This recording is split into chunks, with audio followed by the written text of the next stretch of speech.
Okay, so tonight we will set the tax rate. As part of that, we're required to do a tax rate hearing, present some information on that if the board has any questions, and then we'll go from there. So just a review of the process that we go through when we set the tax rate. This starts back in March when we get preliminary assessed valuations from the county. We have to use that to calculate a preliminary tax rate, which is then sent to the county by April 1st. That preliminary amount is what we use as we budget for the fiscal year beginning July 1. After then in July, we get an updated assessed valuation and then a final assessed valuation after the Board of Equalization meets, which for St. Charles County, we usually receive those in late August. Then we use that information and calculate our required tax rate through the state auditor. We put our information into the state auditor's form and it will tell us what our required tax rate is. Then we go through the process of posting that, hold this tax rate hearing.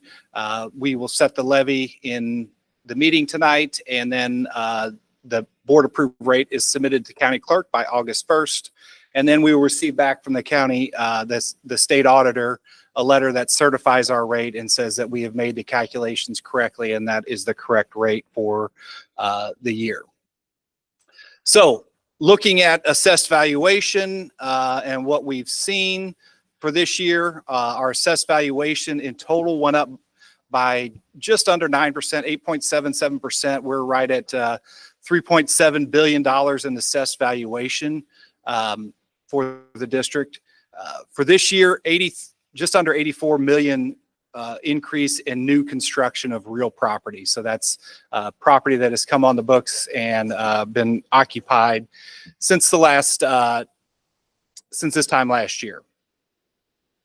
Going back to that, you can see the reassessment years every other year, and we'll talk a little bit about this so coming up, but you can see the last reassessment year was a big jump of 21%. This was more of a normal increase of 8.7, and that does include that new construction piece in there in that 8.7. Just a reminder as we get into talking about the tax rates and the different placements in funds for those tax rates.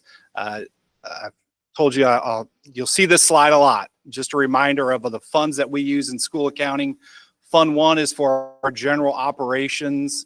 Fund 2 is for certified staff salary and benefits, and also our contracted education tuition that we pay to other districts. Fund 3 is for our debt service. That's the payment of our long-term debt. And then Fund 4 is for our capital projects. So it's construction and purchases that are meant to last for longer than a year and cost more than $5,000 are in Fund 4. So proposed levy for this year. In the operating levy, our operating levy proposed to be at $3.2073. And then we have, so that's split out between funds 1, 2, and 4, and I'll get to how that's actually devised between those funds. And then we have 2 temporary levies. Prop 3 levy, which expires in 2031, that would be set at 0.2132. And then our Prop E levy is set to expire in 2035, and that is 0.1851. And then our debt service levy, Fund 3, would remain at 0.9304 for a total levy of 4.5360. Just a little bit more breakdown by fund of how those actually look between the 4 funds, and then combined what they look like. Just that information. I won't read all those numbers again to you, but provided there for your information. And then a kind of a historical comparison of where we have been and where we're at this year. So it's a 5-year look back at our levy. And you can see it has decreased over time. From 2021, our total levy was at 5.0416, and now we're at 5360. And I'll talk a little bit about why that happens here in a little bit when we talk about reassessment. And so this is the typical relationship between assessed value and tax rate. So the assessed value is in the bar graph and the tax rate is in the line graph. And you'll have an inverted relationship between those two. So as your assessed value goes up, your tax rate will go down. And that has to do with the Hancock Amendment and the process that we go through when we set the rates. I think I have another slide on that. So yeah, on reassessment. So this is a 2005. So every odd year is a reassessment year for all real property. Personal property is reassessed every year. So it's based on book value. So that happens every year. Real property is reassessed every other year in odd years. So our real property increased by 6.54% due to reassessment. And so what happens when that increases, what we have to do as a district is we can only set our receive increase in revenue from that reassessment at CPI for last year. So CPI for last year was 2.9%. So our assessment value went up by 6.4%, but we cannot have a 6.4% in revenue due to reassessment. We're limited by the Hancock Amendment to that 2.9% growth. So what we do is we lower the rate until we hit that 2.9% growth. So in essence, you're not feeling the full payment of that 6.4% growth in reassessment. It's only a 2.9% growth. That's CPI. And again, that's over a 2-year period. So you're really not capturing the full inflation value over 2 years. It's over a 1-year period. So, so we're receiving revenue of 2.9% increase just in local property taxes. So comparing last year's local property taxes to what we're projecting for this year, we're seeing that number grow by 2.9% due to reassessment. It also is growing by an additional 2.5% due to new construction within the district. Okay. Debt service levy. So we are working with Stiefel on a plan to defease, prepay about $16.7 million worth of bonds. This we brought to the board in October. This prepayment, we've done this the last 2 years. The district has done this the last 2 years. This prepayment will eliminate $8.71 million in future interest payments. The bonds that we were paying off are from 2037 and 2038. So we eliminate those interest payments over the next 15 years or 12 years till we get to 2037 and 2038. So we're not only eliminating future principal costs, we're eliminating future interest payments. This will allow us to maintain the levy at 0.9304, and it puts us in a position, if the boards would so decide, to go to a no tax rate bond issue if the board decided. And just a comparison of our neighbors in St. Charles County. You can see all of them. Everyone did decrease their levy this year. And one thing that I think is important to understand when we talk about our operating levy, those 2 temporary levies are included in the amount that we calculate as our operating levy. And those 2 levies are paying off lease purchases, capital improvements that were made by the district. So they show up in operating, but they're kind of acting more as a debt service. Okay, because that was approved by the voters in 2011 and 2015, borrowed money to complete projects in the district, and that those levies were set to sunset after 20 years. So those do show up in there, but those funds are not used for teacher salaries or operational costs. They're used to pay off some outstanding debt that is separate from our debt service account. And summary, so we are the tax rate would be lowered to 4.5360, which is the lowest rate in our district since 2009. And it will be, it's on the agenda for the regular board meeting. Be happy to answer any questions from the board, and then we have public comments. Yes. Thanks, Dr. Tim. So you talk about 2.9% increase. That's the percent increase allowed because of CPI and all that. Correct. But the actual amount of money as a percentage, more money we're getting in it, is that 2.9 or is it greater? So it's 2.9% due to only reassessment. Right. But I It's mean, 2.5, an additional 2.5% is due to new construction. So you really can't compare that because that's new assessed value that's happened in the district since last year. It wasn't on the books last year. what I'm trying to figure out how to ask is how much more money are we getting property tax from last year to this year? It's greater than 2.9 or less than 2.9? It would be greater than. It's 2.9 plus the 2.5. Plus the increase in the value of the homes? That's in that 2.9%. So you're telling me that all of our homes only went up 2.9%? No, I'm telling you that it went up. The reassessment amount was 6.54%. So in average in the Wentzville School District, our home real property increased by 6.54%.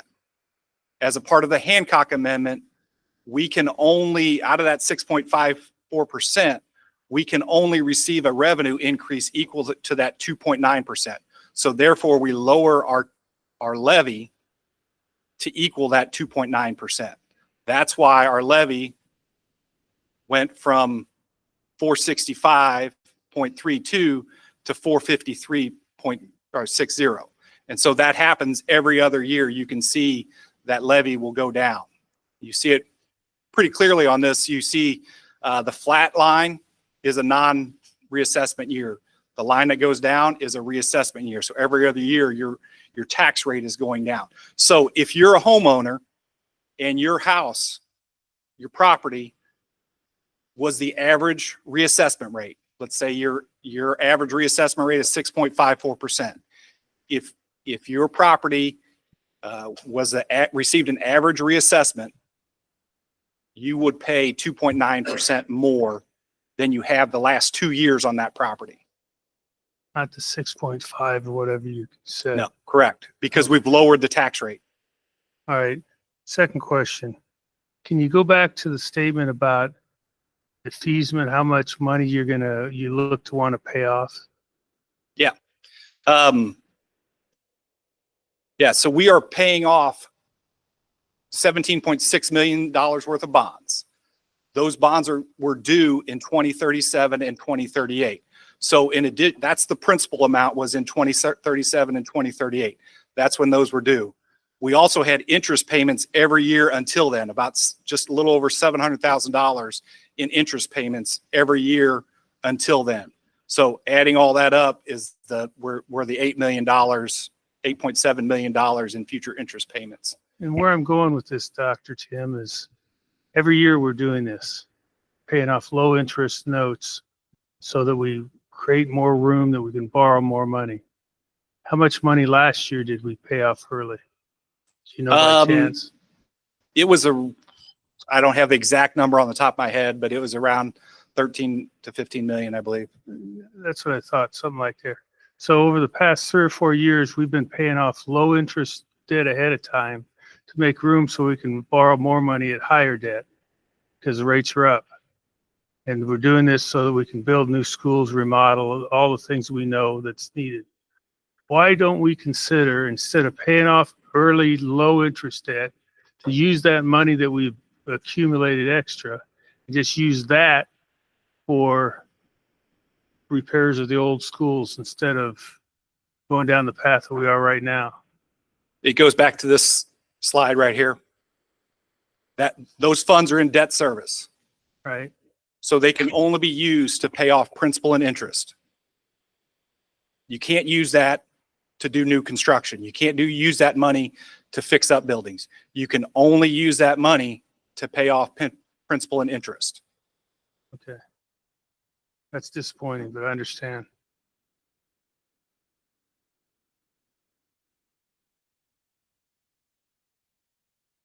Anybody else with any questions for Tim? So this might be a silly question, but is it possible to do a budget adjustment, move the money out of there, or no, it has to stay in there? No, once it's in there, it has to stay in there.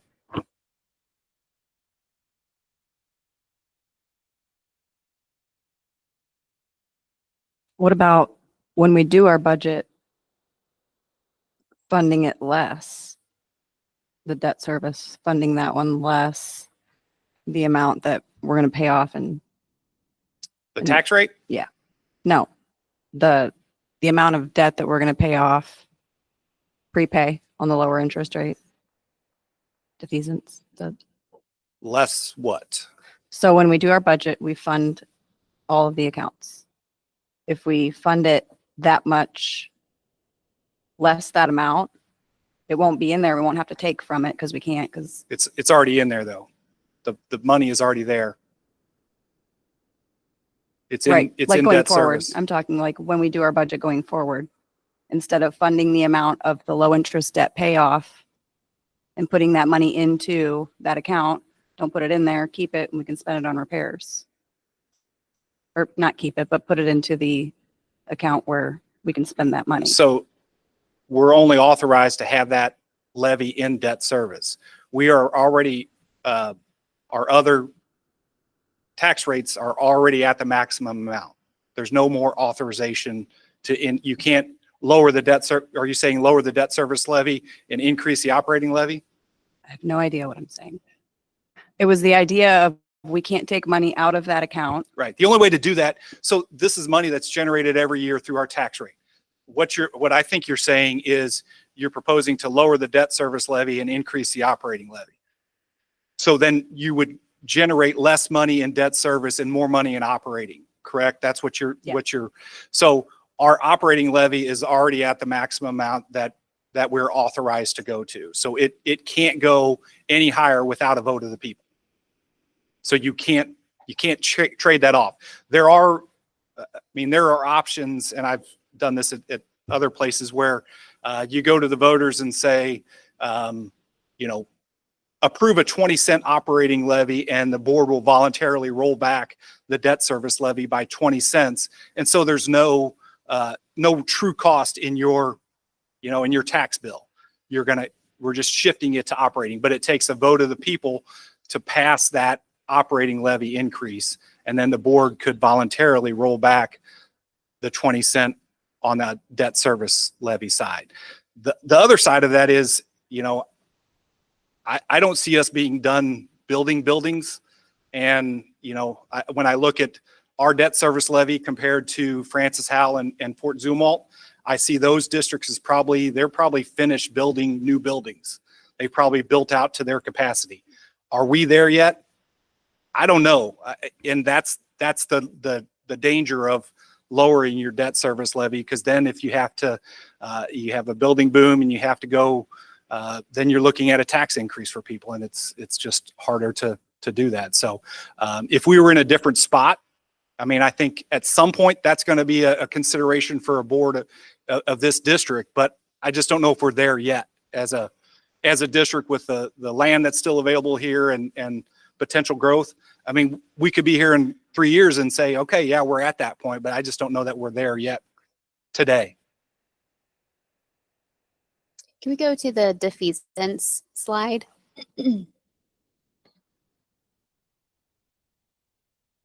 Yeah.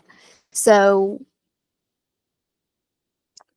we're going to prepay 17.6 million principal, essentially. Mm-hmm. So then we're saving that 8.71 million in the interest that we would have paid. Correct. So then it's sitting in the account. So would we then maybe want to do another defeasance down the road with that 8.71? That's a discussion for the board to have every year, because you're in a position to either do something as a bond issue is one option, or you continue to prepay your debt. That's kind of where we are at right now. And so, you know, if we add debt to the district because we have facility needs we have to address, I mean, we're not just adding debt to add debt, we're adding it for a purpose. You know, that's something that we always have to remember, is that there's a purpose of what we're doing and why we're doing it this way. You know, if we do that, then the current levy will fund that and we'll pay that off, you know, and we'll have options. I think, you know, with paying off this much in prepayments, we will have some options in how that could structure, how that would look. Those are discussions that the board can have, you know, if we get to that point and decide that we want to look at that. You know, there's just going to be options for the board to consider as they look at potential for that.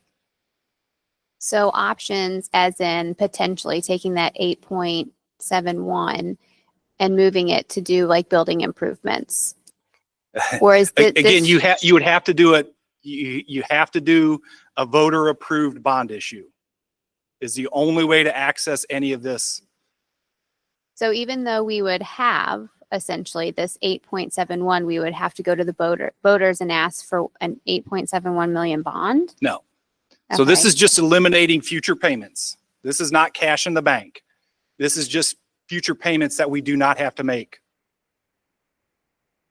Okay, so the bond is not money in the bank, it's a loan. And so we're just eliminating part of that loan Yep. through the interest. And in Gotcha. essence, we're prepaying on our mortgage. And so then you eliminate future payments.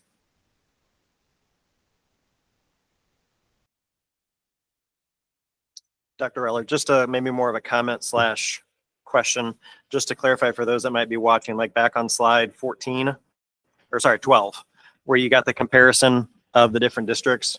I think you made the comment like, we're still in a position where we're obviously growing, might still need to build, whereas you look at the other districts and they're not. That's why we're on the higher end, correct? Yeah, that's why I would say our debt service levy is higher than Francis. You know, I always compare us to Francis, Howell, and Fort Zumwalt. They're similar in size, but I think we're also in a different position than those two districts, where I think they're probably feel like they're pretty well built out. And again, I can't predict the future. We may be, it's hard to know, but I'm not ready to say that today. So that's why I think it would be important to leave that in place, so you have that ability, you know, to meet future growth and future needs of the district. So yes, that's why, you know, when you look at Orchard Farm is a growing district. They're building new buildings. They have a higher debt service levy. And so that's why our debt service levy is higher than in comparison to Francis, Howell, and Fort Zumwalt.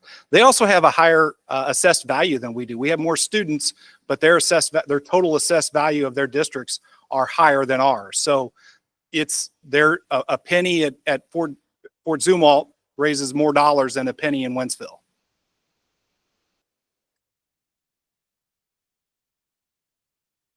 All right, any last questions before we move on? Yeah, it would be open for public I was hearing going now. to say the public comment is next, and I do not see that anybody had signed up for that. So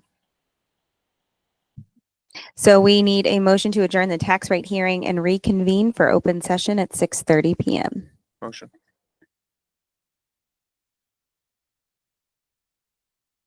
Can I all in favor of that? You have to roll call that. Okay. Yeah, we'll take a roll call, Joni. Thank you.